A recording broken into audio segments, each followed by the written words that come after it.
اسی طرح لوگ اعتراض کرتے ہیں تم سنی عجیب لوگ ہو، نام نبی کا آتا ہے انگوٹھے اپنے چومنے بیٹھ جاتے ہو۔ اور ہمارے ماشاءاللہ سنی سامعین عوام جو ہے وہ بھی خوب ہیں، ہمارے علماء بتا بتا کے تھک جاتے ہیں انگوٹھے چومنے کا ثبوت کہاں ہے، یہ حضرت آدم علیہ السلام کی سنت ہے، یہ صدیق اکبر کی سنت ہے، یہ کتب فقہ کے اندر بھی موجود ہے، یہ کون کون سی روایات ہیں، ان کی اسناد کیا ہے، وہ کتب کیا ہے، ان کے اوراق کیا ہے، پیج نمبر کیا ہے، سب کچھ بتا کے تھک جاتے ہیں۔ لیکن پھر 2 دن کے بعد لوگ کھڑے ہوتے ہیں، صحیح یہ انگوٹھے چومنے کا کوئی ثبوت ہے؟ چلیے اس بات کو ایک ڈیفرنٹ اینگل سے دیکھنے کی کوشش کرتے ہیں، اور اگر میں سمجھتا ہوں کہ اگر یہ آپ نے بات سمجھ لی تو انشاءاللہ پھر زندگی بھر کے لیے بے نیاز ہو جائیں گے، پھر کم از کم کوئی حوالہ نہیں پوچھیں گے، یا مان لیں گے یا انکار کر دیں گے۔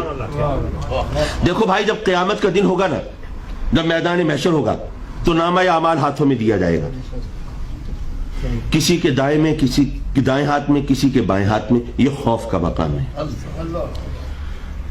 پھر ایکسپلینیشن کال ہوگی، یہ کام کیوں کیا، یہ خطا کیوں کی، یہ جرم کیوں کیا، یہ گناہ کیوں کیا، یہ راستہ اختیار کیوں کیا۔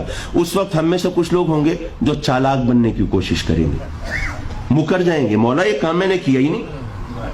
غالب نے کہا تھا نا، پکڑے جاتے ہیں فرشتوں کے لکھے پر نہ حق۔ آدمی اپنا کوئی تادم تحریر بھی تھا، مولا فرشتوں نے اکیلے اکیلے بیٹھ کے نامہ اعمال لکھ دیا، ہمارا کوئی بندہ تھا، کوئی کراس میچنگ کی کوئی صورت تھی؟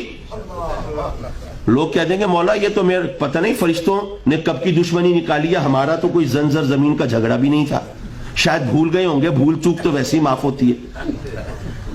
کچھ چالاک بنیں گے، مکر جائیں گے، انکار کریں گے تو رب کائنات پھر زبانوں پر مہر لگا دے گا، پھر ہمارے جسم کے اعضاء کو زبان ملے گی۔ Our organs would be given the tongue and power to speak، ہمارے اعضاء کو زبان ملے گی، ہاتھ گواہی دیں گے، مولا نامہ اعمال میں صحیح لکھا ہے، یہ ظلم اس نے ہمارے ذریعے سے کیا تھا۔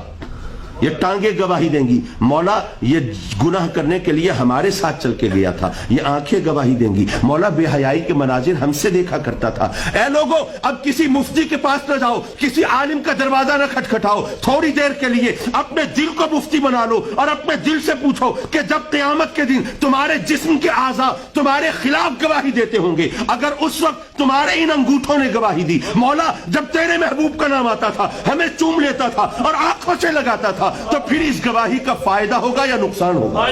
سبحان اللہ، نعرہ تکبیر، نعرہ رسالت، شان مصطفیٰ، عظمت مصطفیٰ۔